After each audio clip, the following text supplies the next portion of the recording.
Welcome to Ragnar Rider's Shop Talk, the ultimate pit stop for all things two-wheeled and roaring.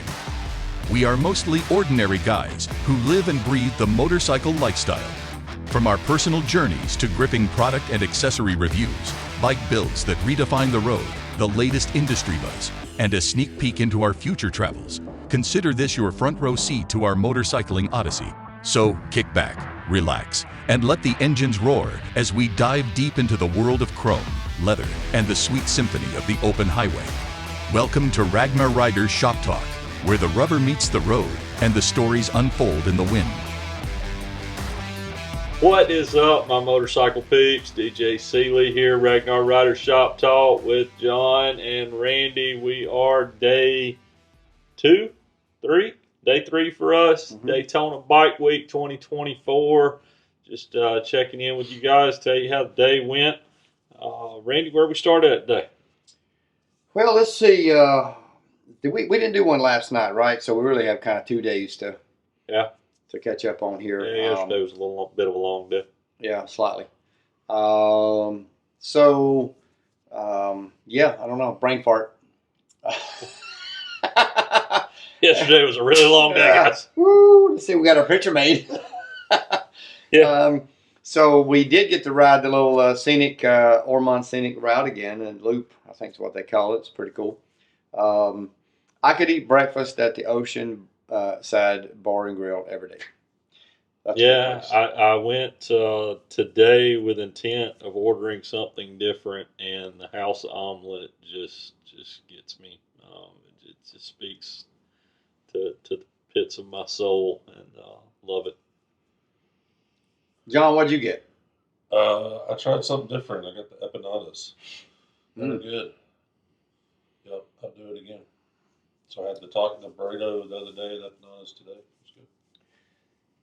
There are, they'll get a chuckle out of this because they're assholes. But usually when I find something I like, I hang on to it for a little while. Yeah, I could go back there probably every day. It's good stuff and good service. I think he was talking about us. Yeah. If you're watching this on YouTube, anyway. So we got up today with intentions of visiting. We had a couple of missions. We wanted to go see our friends at Microdot helmets. We were in need of refreshing some helmets. Visiting Corbin for some seat information and possible purchasing, and just kind of good area. We had a lot of rain last night, right? Was it last night we had the rain? Mm-hmm. So this has not been the perfect. We've been coming down here, some fashion of us now for a couple years. Some, either all of us or a couple of us or whatever, off and on, fall, spring, and this is the first trip where it has just not been sunny and beautiful. Yeah. So I'm not going to complain. There's been some riding, and yes, we've had to endure. Yesterday afternoon, today we pulled into a place just to grab a snack, and the bottom falling out. Would that be a good? It rained pretty hard for 30 minutes, an hour maybe. So we had a snack, and then that happened. But so hey, one of the questions that I wanted to pose to DJ, it was hitting me. We were riding the other day, and in a few earlier episodes, the guys had asked me about Sturgis when I went up there, and the level of experience that a person would need to feel comfortable riding the Black Hills and this, that, and the other. The other day we were riding. John was leading. You were in the middle. I was behind. And he just hit me. This is something I wanted to talk about in one of our podcasts here that we're doing on site, or on location. And that is, now that you've ridden down here on two wheels, a little bit last spring, and you were just kind of getting back into two. Yeah. And those of you that's heard some of our earlier podcasts kind of know DJ's story on that. And if you don't, feel free to go back, and we'll try to make some reference points in the posting of the video or podcast, so you can go back. But anyway, last year got back on two wheels, so a year later, much better, improving, doing great. But that question was posed, and I've been waiting about 24 hours to ask this. How do you feel riding in this environment, not only in a rally environment, two type bikes you've brought, but in the weather environment as well? So let's speak a little bit about that experience and how you feel and where that falls. Okay. That question kind of caught me off guard. This is unscripted, y'all, so I'll probably have to process that for a minute. But, coming down here, I have been down here a number of times, a couple of times on the trike. Last year when we came, I brought the Ultra Limited. We rode it around some and went to destination, got some work done on it. Brought the Road Glide and the Beamer this trip, rode both of them around. So, I'm not as reluctant here because I'm familiar with it. It's Florida, that hairpins and switchbacks aren't really the thing down here. So, stop signs and red lights is about it's stop signs and red lights more than anything. So, I'm fine with it. Weather conditions, I've ridden in plenty of rain in the trike. I give y'all a hard time about it, but it really doesn't. It doesn't scare me as much as I put on that it does. It's just frustrating more than it is anything. I know the bike's perfectly capable of handling it. So no, I don't have a problem down here really. So I guess in the direction of that, I guess, John, you've been riding for years. You rode kind of like I did. I guess our story is similar. We rode in our early life for several years, and then had a space of no riding, and then we're now back into it a couple 3 years. How do you find your ability, having kind of had two lifetimes of riding in an environment like this, trying to be, and I'll speak for myself on this statement, back in the day, I don't ever recall thinking along the lines of how I do today. I wasn't married, and I didn't have kids. I was young, I was going to live forever, I guess. I don't recall ever thinking about, it was safe, but not the way I think today. How does yours fall into that? Yeah, I guess two thoughts come to mind with your question. The first one being that I think at our age now, in this experience of riding seasons, that I'm a lot more situational aware of other people. I want to use a different term, but I'll say people. I agree. And not, riding back home every day and not in this environment, you kind of focus in on the four-wheeled cars because they're not looking for you. But down here in this environment, you almost have to heighten your sense of what other people are doing on two wheels. And especially on some of these roads down here in Daytona, as you maneuver from, Flagler down to Armand to Holly Hills to Daytona Beach, down to Lake Smyrna, there's a lot of side roads, and I know these people that live here in the cars, they're used to this, and I think they're predominantly respectful, but especially at night, you just never know when somebody's going. I don't know if I was leading back from dinner tonight, and there was a car coming out of some fast food restaurant, and they kept inching forward, and I don't know if you saw me jet over into the turn lane because I thought they were coming. You did, and I checked my mirrors. Randy was following me, and I had to glance up at my mirrors, make sure that he wasn't too close to me, and I eased over. Yeah. Because I saw them too. I wasn't sure if they were fixing to pull out or not. You know how some of you just have that spidey sense of, hey, they're about to pull out in front Yeah. of me. And but I had that happen at Thunder Beach. What was it, fall before last? Oh, yeah. We kind of got split up, making a left-hand turn with oncoming traffic, and I held back two of y'all and my son made it through, and then by the time I got cleared, there was a gap. Yeah. Car watched y'all pass, thinking our group was gone, and there he Pulled was. out. I mean, it was just inches. Yeah. So that's the first, I guess, point. The second point that comes to mind, and I guess I don't know why I didn't really focus in on this as much. Maybe there's with some of the other social media accounts that are out there. I think we've referenced Ride Like a Pro and stuff like that.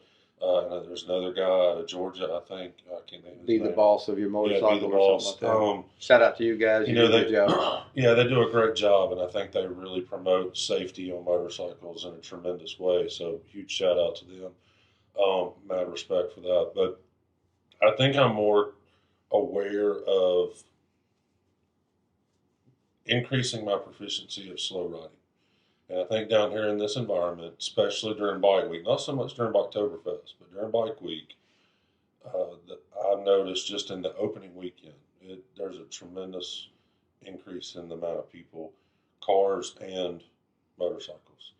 And so you're doing a lot of slow riding. You're doing a lot of slow maneuvers. Mm-hmm. You're doing a lot of U-turns because of the way they have the traffic cones for safety. Correct. Set up. And I mean, I've seen. I feel like I'm doing some of those maneuvers at times where you do the figure eight. Yeah. And 4 car spaces.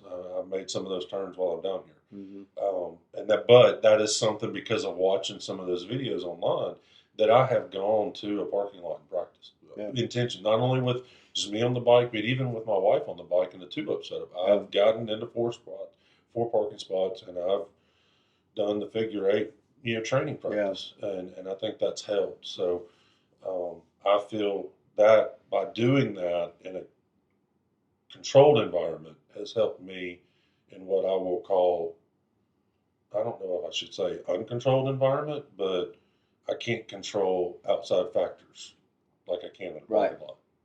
But because of my training myself to become more proficient, I feel more confident in those maneuvers. Does that make sense? It does. Yeah. And you mentioned your spidey senses. Do you think those spidey senses help you in maneuver? Yeah, I don't know. Sometimes it's just a reaction. I guess I hadn't really thought about it. But After the coming back from the wreck that I had, I have since really the only thing that I look at when there's a car coming into out of a side road or whatever it may be is I only look at their wheels. I don't look at the car itself. My focus is on the wheels because if the wheels begin to move, then I get on. I'm an alert anyway, but I get really antsy at that point. Mm-hmm. Not to the point of potentially doing something for myself over there, but I'm ready to react. And I doing some research in after what happened to me being able to do that, I look back and in the GoPro video, the wreck was videoed pretty clearly. Yeah. And I went back and looked, and his wheels. It was much easier to see. You can see spokes, and you can see, things. The movement of that you could see more than the blur of paint and a large object. You could see those wheels move, and that seems to be something that is, I guess, out there pretty well known for when you're seeing a car pull up, and then that's what I look for. Yeah. I guess I'm not by no means an NTSB detective or inspection or anything like that, but I would say that that's probably because of the experience you had, something that your eyes and mine view in on. I kind of use the technique of just looking at I take in my mind millions of little snapshots at every moment, and when I see. It's kind of like, if you're walking through the woods and you're trying to look for a figure, you look for irregular figures. Right. Legs spread in the woods indicates that that's an animal or somebody, because that's not, an inverted V is not a common, something that you see in the woods. So I kind of relate that into when I'm in traffic, I look for those things that are out of abnormal behavior. Somebody that's pulling up and not stopping, or pulling up at an angle to where they can't necessarily see, or Right. as they pull up, their driver's side window is blocked by a telephone pole, or anything that seems abnormal is what my brain locks in on. And when I see that abnormality, then I prepare myself for the what ifs. Does that make sense? It does make sense because you really, everybody says, well, it's a split moment. You don't have a lot of time. Let me tell you something. That split moment turns into about an hour when it's happening. Yeah, it slows down. It really slows down because I do the same thing. I look for the wheels to move. If the sun is behind me, I know they're looking into the sun. I don't know. I'm just far more aware. And look, both of you have done the same thing that I've done for years. I have changed the way I do it for the most part. There are still exceptions to the rule where, maybe I know the environment or the community or the roads, but I've pulled up to many a stop sign and not come to a complete stop. Or a red light, knowing I'm going to turn right, and I just kind of guess and hope for the best. Not necessarily when you're in a car. When I'm in a car. Yeah. Yes, I'm sorry. When I'm on forward. Yes. Just knowing that, I'm not. I'm just helping him make his point. Yeah. Knowing that, He'll slow roll a stop sign on a bike too. Oh, I don't know. I turn my head. If I don't see anything coming, I'm going. I don't know. Well, I try not to stop at a red light anyway. But that's a practicing maneuver on myself where I slow down enough to, where I just kind of, So, but I mean, in a car, I should have missed that part. That was a pretty big, important part of that. But anyway, in a car where, I just kind of slow and never really stop. And I've really tried to work on that the last couple of years, and that's a habit to get into. Hard habit to break. Chicago, 86, no pun intended. Yeah, I missed that reference. But anyhow, but it really hasn't been bad.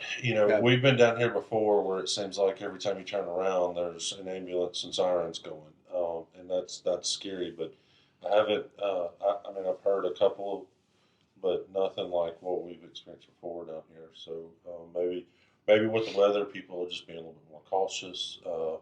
Maybe it's first of the season, so people are being more cautious.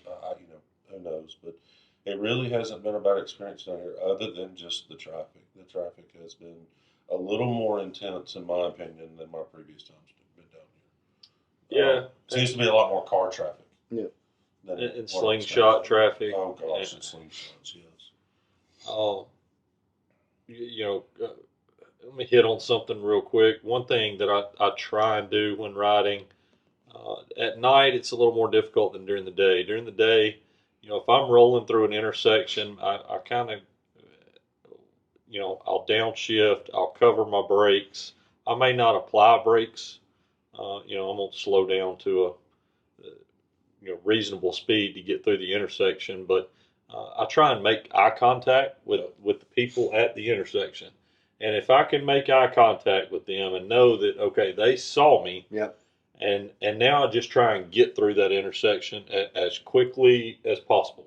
If I know that guy saw me and he's the only one at the red light, then I'm safe, and I'm blowing through that intersection before anybody else comes into that intersection. So that's a practice I try and do. Certainly, like I said, during the day, that's easier to do than at night. At night, you got lights and glares and windows and things like that don't aid in that. But another thing, riding at home versus here. At home, where the technical terms are going to be, and where the possibilities of the U-turns might be, or where the traffic conditions are going to be, favorable or not. You get down here and you may not be able to avoid circumstances that you otherwise could. Yeah. Sometimes the traffic, you might have to pull out a little quicker than you would like. There might not be as much space as you would appreciate having. You might only have one lane instead of both lanes to make that turn. So that's one thing that I have to watch and be conscious of. When I'm checking to see what's clear, what's coming, or if my riding buddy pulls out, I'm making a quicker look or something than I maybe would have otherwise if we were in a little slower environment. Yeah.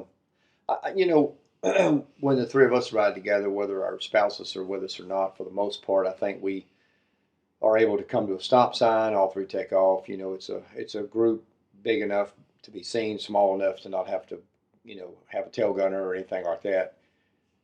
But the old saying is that I don't want to use the word, I was about to say tragedy, but wrecks, things of that nature, happen within just miles of your home. I think it's because maybe we get a little more relaxed because it is a familiar area. Mm-hmm. Whereas in an environment like down here, or even driving to Georgia like we did this year, and John, you're in Mobile, new area down there. Maybe you're a little more aware, at least for a little while, because you're not comfortable. Now I've gotten really comfortable down here. I know where a lot of things are at, so that's a good thing, and I guess maybe it could be a bad thing. But your situation that happened with you was in your cul-de-sac in your neighborhood, and mine was a mile from my house after putting 2,000 miles on the bike in 2 weeks, so to speak. So it's definitely I guess true to a degree, but there's no doubt that an area like John just described, really from New Smyrna Beach all the way to really St. Augustine, I guess, maybe Flagler. But yeah, I mean, it's an enormous, vast area with lots of roads and environment to ride in. And we've done this before, and I'll do it again. But a big shout out to Ormond Beach, Daytona Beach, and the cities in the surrounding areas by putting up digital signage that says, Bike Week, look twice, watch for bikers, cones, direction, cops are out, blah, blah, blah. And I haven't felt, that it's been a danger situation anytime I've been down here. You have your exceptions to that rule. Your idiots they're everywhere. But I think for the most part, they do a good job. I get frustrated some around Destination Daytona, how they've redirected all that. And it really becomes a bottleneck and frustrating, especially if the weather's warm and the bikes are hot and you're sitting there. But, in the end, it's just a little wait time, but it seems to be much safer, and they've done a good job at processing that. Absolutely. I agree. So what did we do yesterday? Was that we went to international? We started off going to international. Is that right? Yesterday? We did. We went to Speedway yesterday first, and Speedway was nice. It was popping. It had a lot of stuff going on. Spring when we were here didn't have an awful lot of stuff. That's the most I've ever seen. And in the fall it was dead. Yeah. 23. So I enjoyed that. Yeah. I was hoping to find some more stuff in the ADV world than was there. The only vendor there that I don't know. There were a couple. Vonderlich was there. Mm-hmm. Spent a little time looking at some of their product, but I was kind of hoping to see some more stuff from that line, but no big deal. Yep.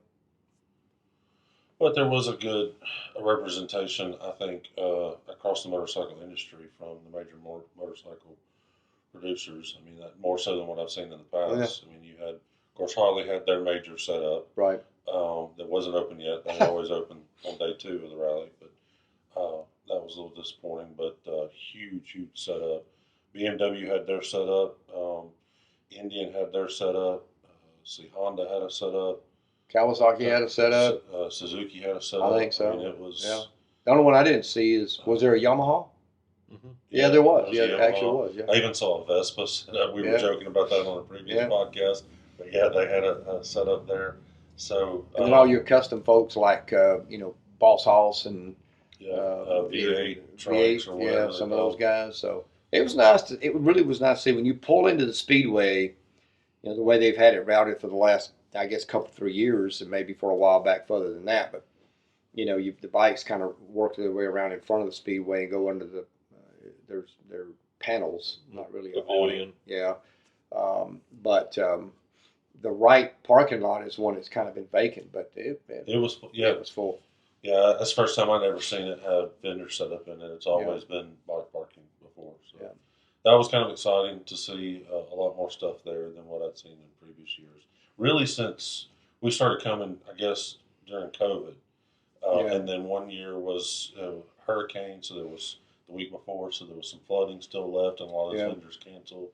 But yeah, this was definitely the most that I've seen here out of my trips down here. Yeah, definitely seems to be a growing event. Um, good, bad, indifferent. I don't know yet, to be determined, maybe, but it's exciting to see people finding an interest in participating and showing up. We got down here a day early and enjoyed what's coined as pre-rally. Uh, and that was nice. The traffic's much lighter. It's easier to get around. Most of the vendors are open, and you get to spend more time talking with people.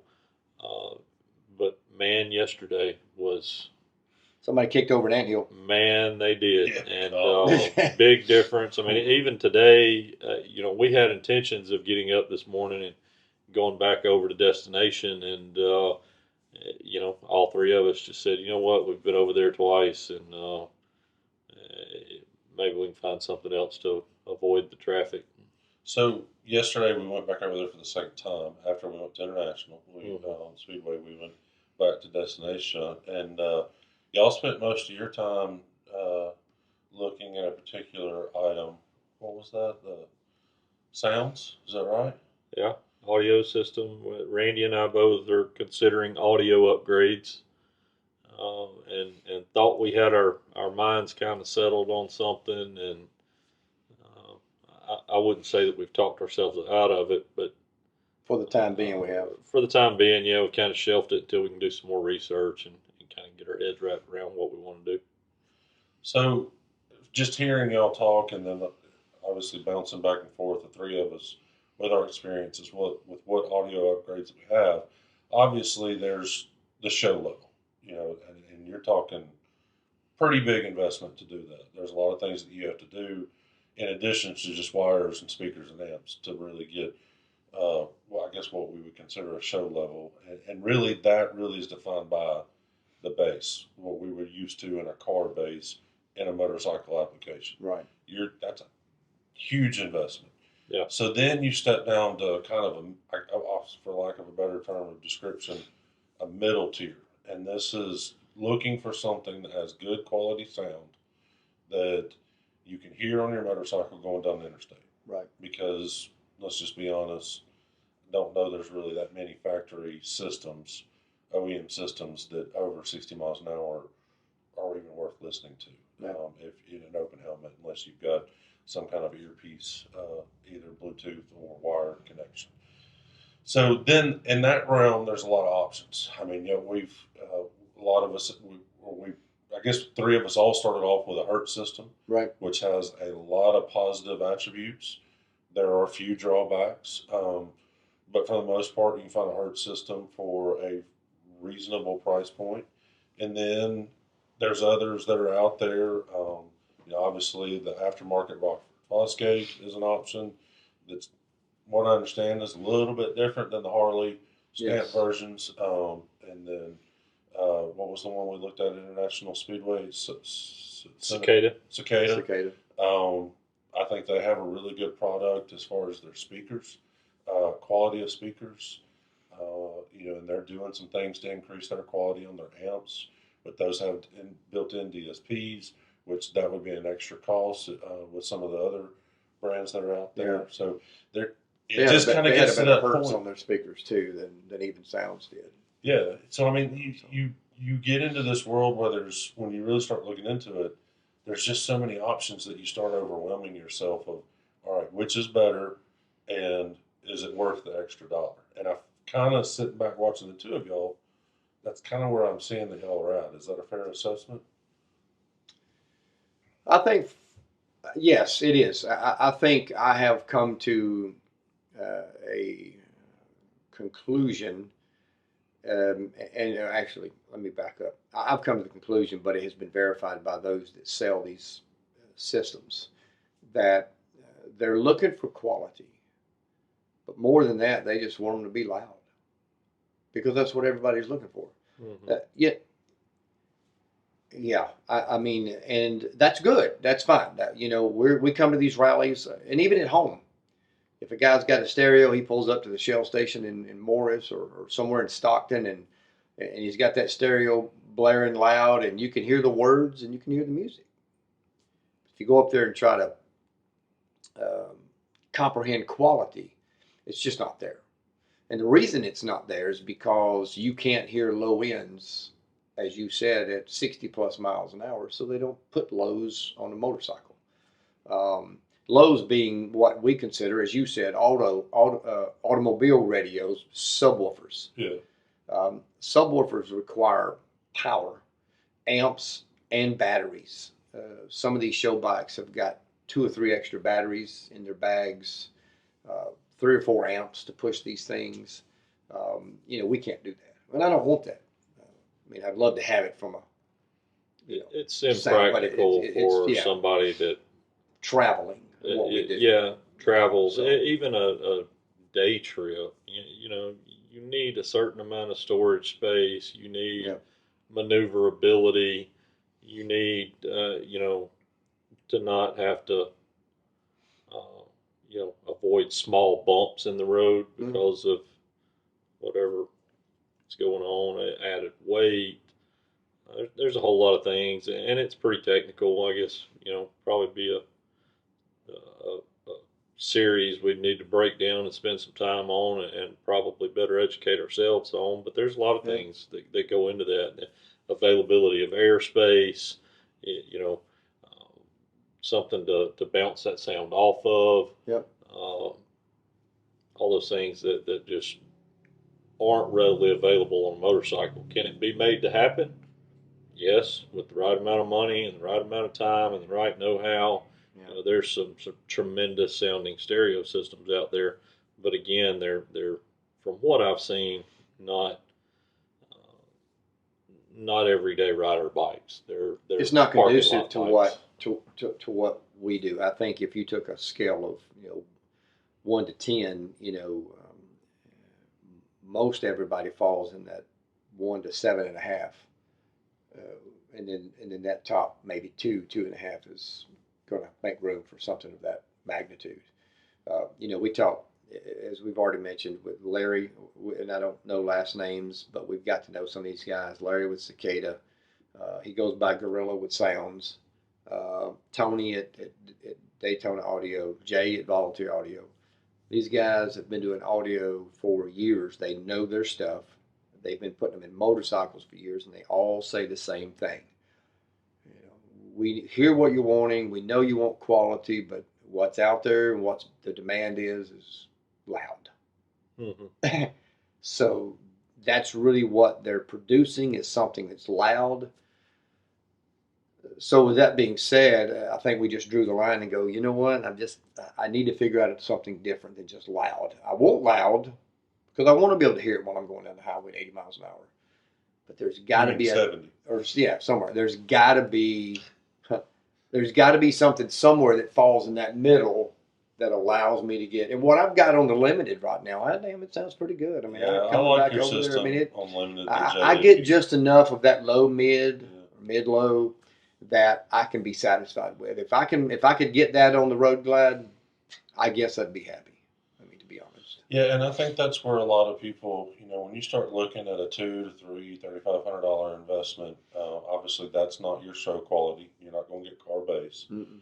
But most people find themselves still wanting with those systems, not to get too technical, but that 60 to 80 hertz bass range, which is that low mid kind of a range, and maybe even up to 100. But really that trying to do that in a non-modified air cavity of a motorcycle that's available without major modifications is tough to do. Yep. And so you hear it in the showroom floor or on their show bikes or whatever, and then you go home and then you're like, man, I wish there was more bass. Yeah. Or those highs are ear piercing, or because it's just loud. And so a lot of times people will spend this $2,500, $3,000, even $3,500 for some of these systems that are really, the difference between them all is probably fairly minimal to most average end users. But you get home, and after a little while, you're kind of still longing for more, and that's kind of what I'm seeing out of y'all, that what y'all are looking at right now. So I kind of brought this up because I'm sure a ton of our listeners that are looking at this and considering this are having these same thoughts and questions and conversations.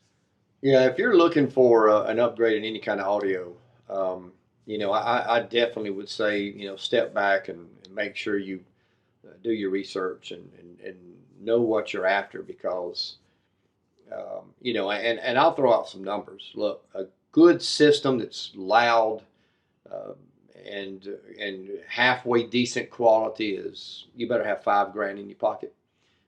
If you want a show bike kind of, you better have about $15,000 in your pocket. Now you can do some other stuff. It's a whole lot cheaper, but just be careful that you're not just, shall I go so strong as saying, don't piss your money away on $500, $1,000. Somebody talks you into something because you're just wasting it. It's use your stock stuff, enjoy it the best you can, and try not to blow the speakers. I don't know. I think you can get into a really good system that most end users are going to be happy with for somewhere around the $2,500 range. Well, the problem is there's two factors in that. One, you've got to figure out the speakers that can handle any kind of amp. And then none of your factory amps on Harley Davidsons, I'll speak mainly, are going to push enough to validate speakers that can handle it. So you're definitely looking at a swap. And even in 22, when we all did what we did, the package that we bought was $2,200 2-3 years ago. Yeah. So yes, you're right. But I think if, hindsight's 20/20, if we could go back in time with our current knowledge, we might have done stuff a little different then, just to try to have the mid lows to help out a little bit. On mine, the limited, I did basically the same thing, except they were 6.5, but I added the pods in the lower front, and that added quite a bit of difference. Yeah, so I think I can tell the difference in yours versus my ultra limited by doing some. Well, you had the SV and the lowers or SXs, not the two-way, but the one with just the mid woofer. Yeah. And then you also did that in the tour pack. That's whereas correct. I've got the two ways in the upper fairing And the tour pack, and the highs are pretty high. Yeah. It's I kind of turn my treble down a little bit, but your combination and the way Jay tuned yours, I can tell it's noticeably better and more enjoyable to listen to. And I think DJ, he can chime in on this too, because we have the exact same Road Glide 19s, and if I could duplicate what Boom 2 Harley did in those Road Glides, but allow me to turn it up about another 3 notches, I wouldn't be changing anything. The quality of that sound for a motorcycle is fantastic. If I'm sitting in my basement or just kind of putzing around, I can turn it up. Those 5x7s and those lids have got good lows. I mean, like I've had people that, man, is that in the motor? That sounds good, and it does. But as soon as you get air stir and you get motor winding and you get exhaust going and you get it up to where the blue, which is the advancement of the volume when the engine starts running, get about 2 digits above where the volume is, you can't take it much louder than that without blowing the speaker. So, and of course that's those Harley, paper speakers, and that's what they do. So. Yeah, our ride tonight, I listened, and I think my takeaway at the moment, or feeling at the moment, is that if I'm in a half helmet, I have no problem with the stereo that I've got, with the speakers that I've got that set up. It's when I go to a full face helmet that at any kind of highway speed, you just can't hear it. No. And listen, some of y'all are, I'm sure, are going, well, turn it down, put some, you know, earphones in and helmets, comm systems, whatever, cardos. And I've got those too, and I run those, and that's fine. They've got their place, but I'd like to have both. I'd like to have options. Yeah. Sometimes when I'm by myself, I just want to jam, and I want it to be loud. I want it to sound good, and I want to get in my zone and just cruise. And sometimes I feel like that's lacking in the current system.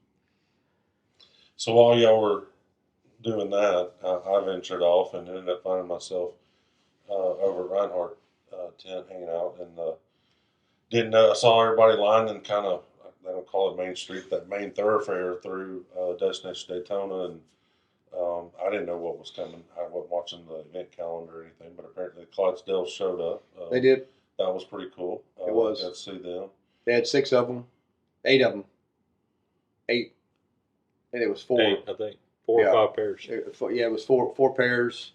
If you've never, I've seen them a couple times before in Atlanta. They're phenomenal beasts. I mean, just the horses, and they are. But they were phenomenal. Very, iconic, I guess. Yeah.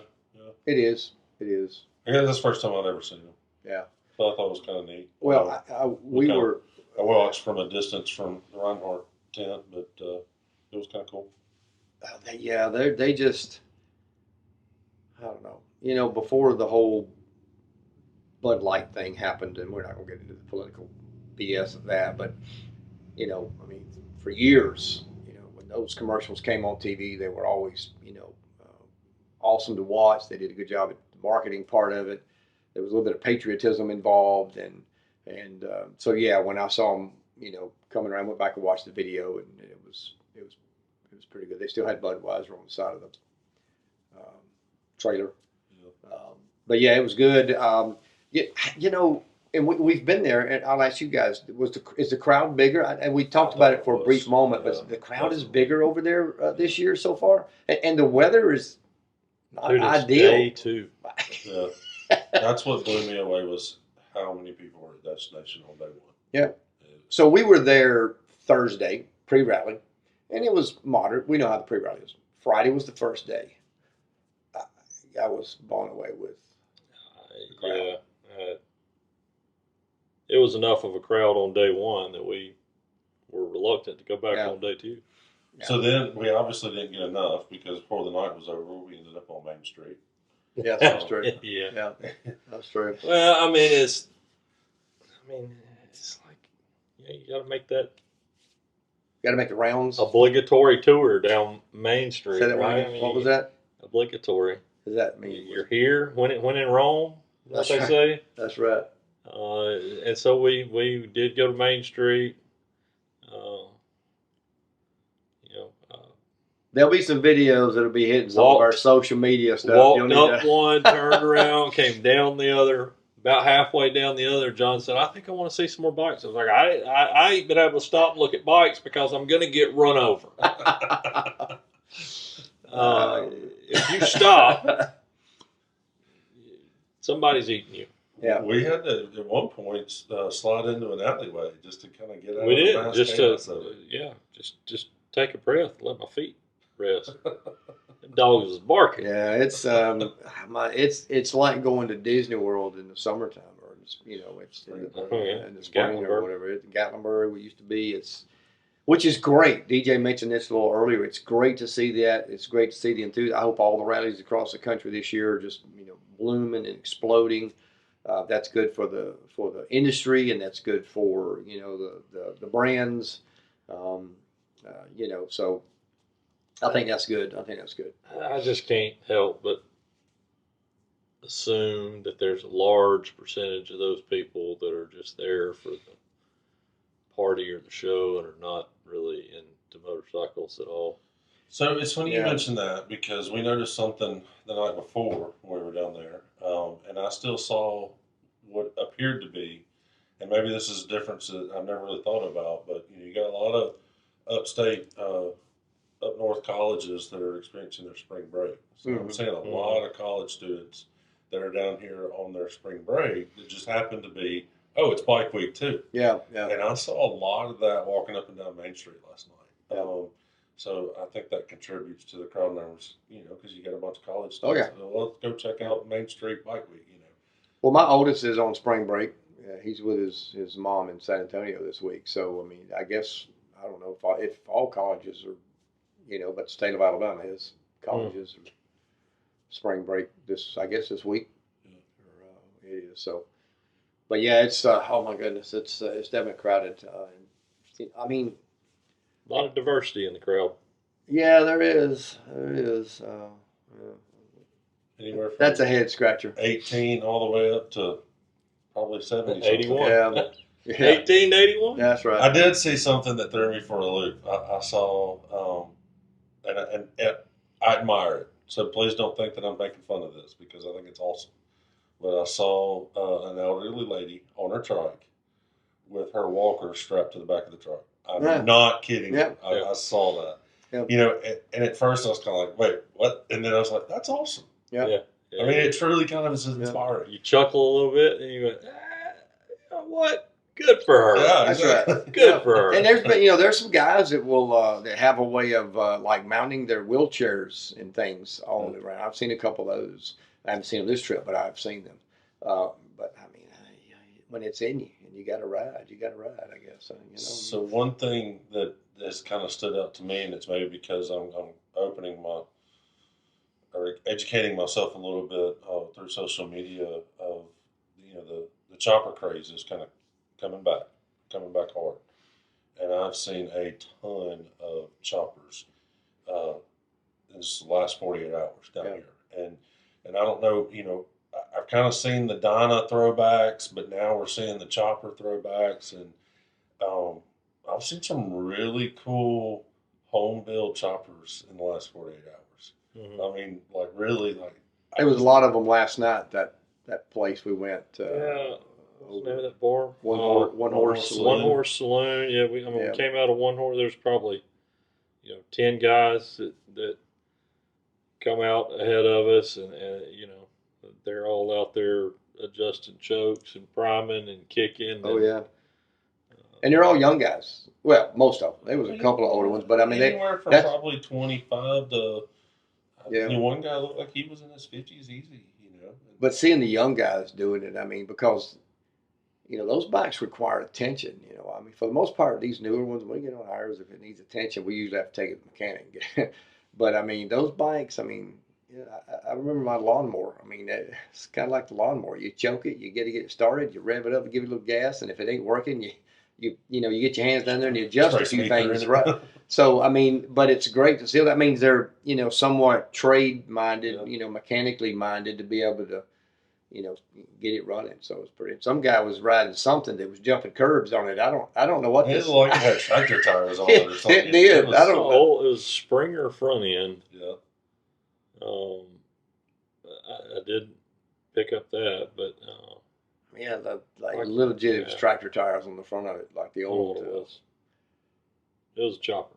Yeah, it was cool. I enjoyed seeing a lot of that stuff last night. It had flat track tires on it. Yeah.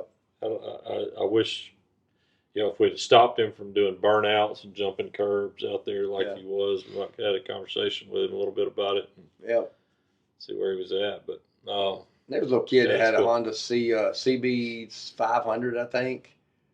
Had a little muffler on it that gave it a little. It almost sounded like a 4-cylinder with glass packs, But I was thinking, these guys they're living their best life, and it was awesome. I enjoyed watching it. I feel. I'm going over and getting on mine. I'm like, I'm sorry, guys. I'll get out of y'all's way.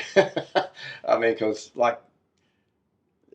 it wasn't about cost at that point. It was about, they were living it. Yeah. I mean, they didn't care what anybody was riding or they were just riding. That was all they wanted to do. It was fun to watch. Yeah. And we got to see last night. What did we get to see? I don't know. Got to see a guy jump up on the bar and do the pole dance. Yeah, that's when I with a '70s porn stash. That's when I walked out of that bar. This is not for me. That's I the walked one that outside, went. John was out there, and I was like, yeah, I don't think that's what Tim brought us here to see. Yeah. I left the ball. I walked outside and sat on the sidewalk the rest of the night after that. And it wasn't that he got up and kind of did a funny and made everybody laugh or whatever. He actually knew what he was doing, and that was scary. Yeah. Yeah, as I was walking I mean- past him to the front door, I saw him twirling around the thing. And Locked his pulling. legs and ankles around that like, pole yeah, so he wouldn't well, slide down. I'm like, yeah, A lot of diversity in Daytona. there is. All right, guys, we got some other stuff to talk about. We'll save for the next podcast. We have an email somewhere. Yep. me get that card. rrshoptalk@gmail.com. We do. TikTok is rrshoptalk, and Instagram is rr.shoptalk. And there's going to be a lot of footage, little reels, little shorts coming out about a lot of this stuff we're seeing. We're trying to get some of it out there now. Maybe it's already there, but bear with us. You'll get to see some of this. I think I hashtagged the college kid that got hit in the side of the head, cold cock. Oh my gosh. So we'll talk about that one maybe in the next one. So, all right, John, tell them adios, and we'll see them next time. Hey, appreciate you listening to us babble for the last 30 minutes or so. If you're Daytona or at home, I hope you got beautiful weather and somewhere on two wheels enjoying two lanes. Awesome job, guys.